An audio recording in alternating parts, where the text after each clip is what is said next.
Okay, let's cut to the chase. Why are Binance and Coinbase still ghosting Pi network? It's 2026, and this question's been haunting crypto Twitter like a bad horror movie sequel. You've got a project with 40 million users claiming to democratize crypto, yet the two biggest exchanges won't touch it. That's like Taylor Swift dropping an album but Spotify won't add it. What's the deal? Let's unpack this mystery with some brutal honesty. First, let's address the elephant in the room. Pi's already on OKX, MEXC, and even Kraken. But Binance and Coinbase are the holy grail, right? Here's where the conspiracy theories go wild. Some Pi fans swear it's because Binance fears competition, the idea being Pi's massive user base could steal their market share. In my opinion, that's wishful thinking.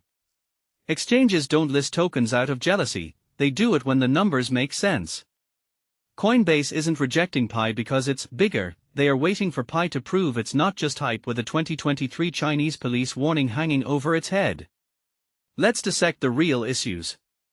Technical audits, compliance, token distribution, all these buzzwords get tossed around, but what do they really mean? Critics argue Pi's code isn't fully auditable. Now, I'm no dev, but if a project claims to be decentralized yet keeps its code under wraps, that's a red flag.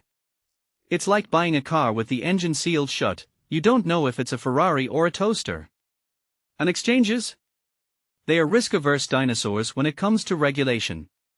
One wrong move and they are paying fines bigger than my rent. Remember FTX? Yeah, compliance isn't optional anymore. The tokenomics angle fascinates me. Pi's got these massive unlocks coming, 775 million tokens flooding the market in 2026. If you've watched crypto cycles, you know what happens next: sell pressure. Imagine everyone dumping their Pi at once because Binance still hasn't listed it. The price is already at 9 cents with a 30% volume drop. That's not a market, it's a ghost town. And here's the kicker: even if Binance listed Pi tomorrow, would it fix this? Probably not. Liquidity isn't the problem, demand is. Now, their communities split. Half think Coinbase is scared of Pi's potential, the other half whispers about KYC nightmares. From my perspective, both sides are missing the bigger picture. Exchanges aren't charities, they are businesses.